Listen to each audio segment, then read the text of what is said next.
The emergency session convened at OKW headquarters during late April 1945 assembled surviving senior military commanders to address reality that German defensive capacity had collapsed and that organized resistance would cease within days.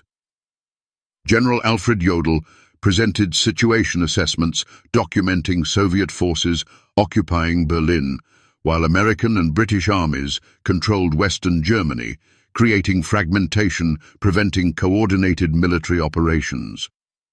Admiral Karl Dönitz, recently designated Hitler's successor by testament, transmitted from bunker faced immediate decisions about whether to order capitulation or attempt continuing resistance using forces still under German control in isolated pockets. The recognition that Third Reich was ending required addressing practical questions about surrender procedures, protection of German civilians from advancing Allied forces, and fate of military personnel facing captivity or war crimes prosecution. The institutional breakdown affecting German command structure meant that orders issued from central authority couldn't reach subordinate units, as communication networks had been destroyed by Allied bombing and ground advances. Field Marshal Wilhelm Keitel, commanding Armed Forces High Command, attempted maintaining administrative functions, coordinating scattered forces, but acknowledged that effective military organization no longer existed.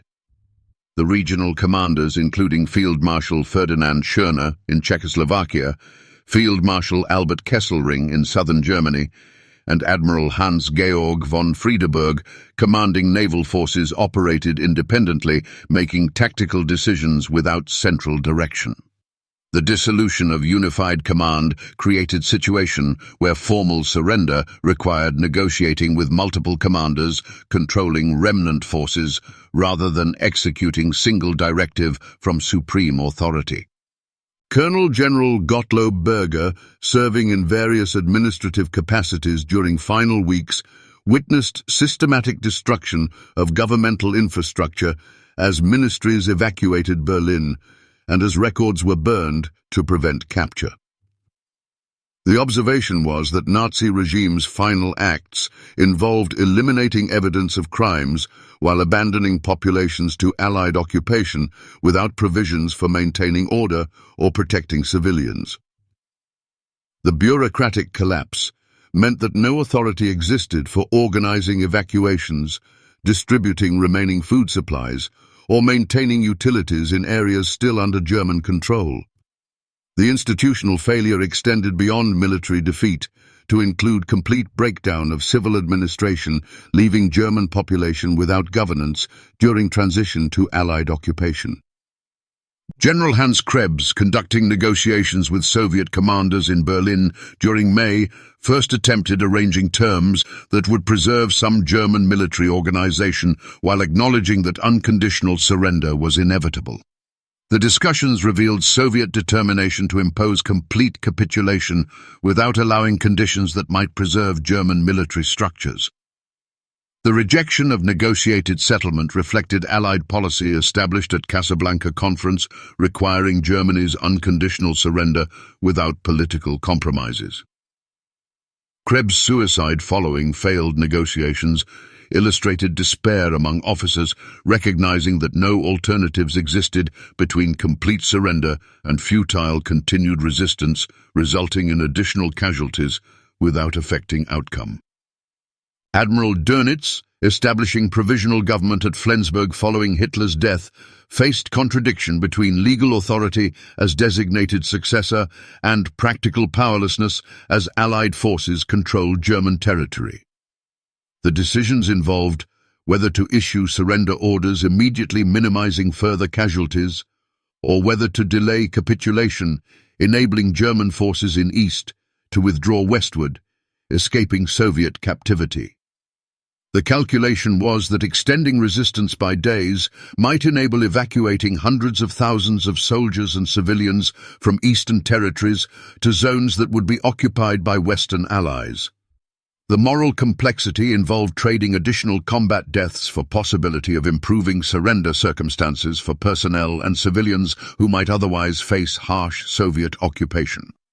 General Alfred Jodl, selected to conduct surrender negotiations with Western allies at Eisenhower's headquarters in Reims, attempted securing terms allowing staged capitulation where forces in East would continue fighting Soviets while ceasing resistance in West. The proposal reflected hope that Western allies might accept arrangement preserving German forces as potential barrier against Soviet expansion. General Dwight Eisenhower's rejection of partial surrender and insistence on simultaneous capitulation on all fronts demonstrated Allied unity requiring Germany's complete military defeat without allowing exploitation of coalition tensions. The unconditional surrender, signed May 7th at Reims and ratified May 8th in Berlin, represented total military collapse, eliminating Third Reich as political entity. Field Marshal Wilhelm Keitel, attending final surrender ceremony in Berlin, conducted by Soviet Marshal Georgy Zhukov, experienced humiliation of representing defeated regimes signing documents, formalizing Germany's unconditional capitulation. The symbolic importance of surrender occurring in Berlin City that Hitler had vowed to defend emphasized completeness of German defeat. The ceremony's timing during early morning hours of May 9th ensured that Soviet Union could announce victory on May 9th, rather than sharing date with Western allies who recognized May 8th as Victory in Europe Day. The political choreography demonstrated Allied determination to mark Germany's defeat through public ceremonies emphasizing Axis powers' complete military and political destruction. General Heinz Guderian, relieved from command during March 1945 following disagreements with Hitler, observed regime's final collapse from detention, where Western allies had placed him pending investigation of potential war crimes. The perspective from Captivity involved recognizing that professional military career, culminating in senior command positions, had ended in national catastrophe that military expertise hadn't prevented.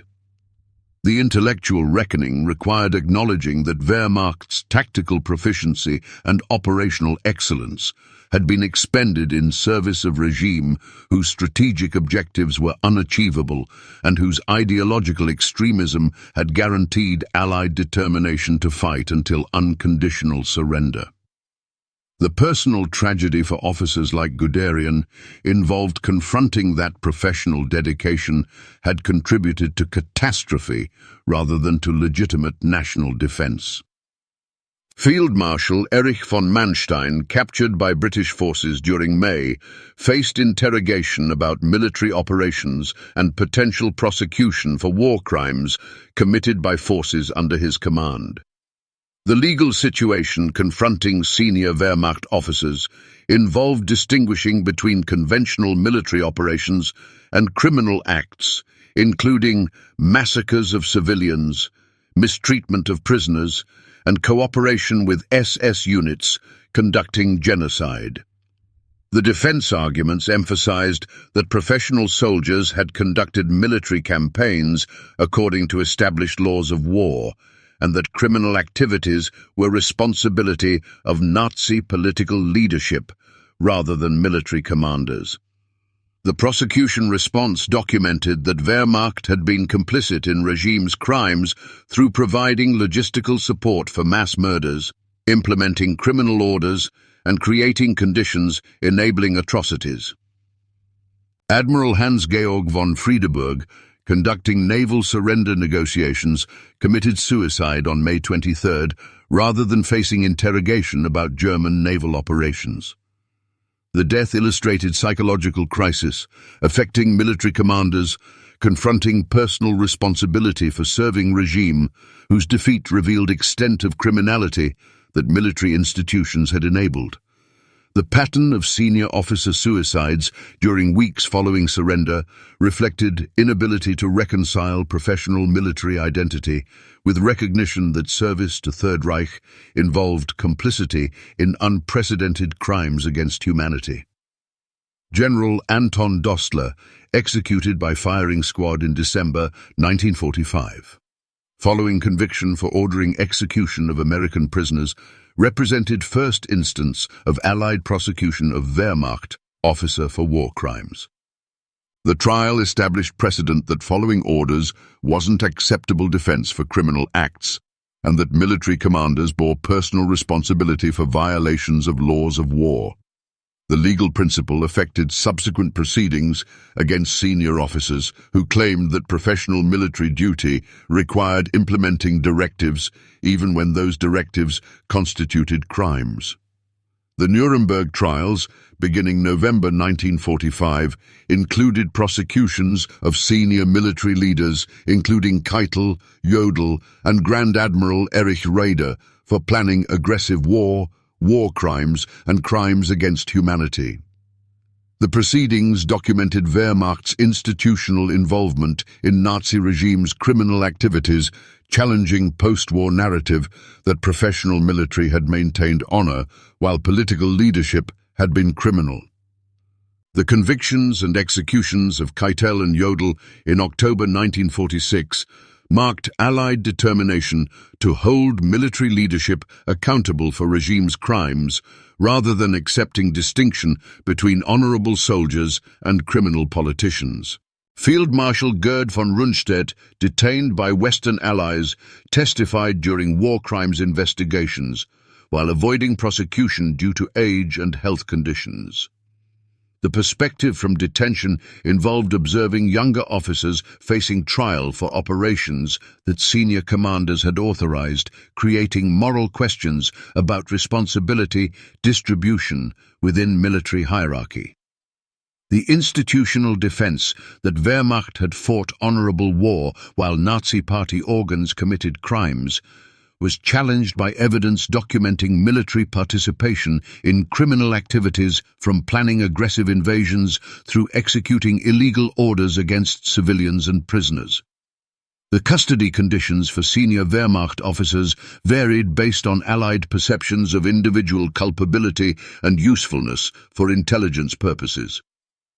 Officers who cooperated with interrogators providing information about German military capabilities and Soviet forces received preferential treatment, while those refusing cooperation or identified with regime's worst crimes faced harsh confinement pending trial.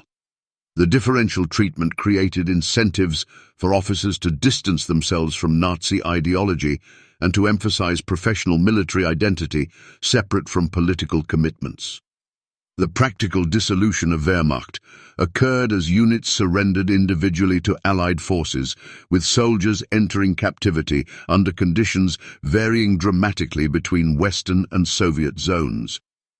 The personnel captured by Americans and British received treatment consistent with Geneva Conventions, with repatriation occurring progressively through 1945 to 1948. The soldiers captured by Soviet forces faced extended captivity, with hundreds of thousands dying from malnutrition, disease, and harsh labor conditions before survivors were repatriated during 1950s. The differential treatment reflected broader Allied divisions about post-war order that Cold War would crystallize into permanent separation of Germany into competing systems. The institutional memory of Wehrmacht's final weeks influenced post-war German military culture as Bundeswehr, established during 1950s, incorporated lessons about civil-military relations and limits of military obedience to political authority.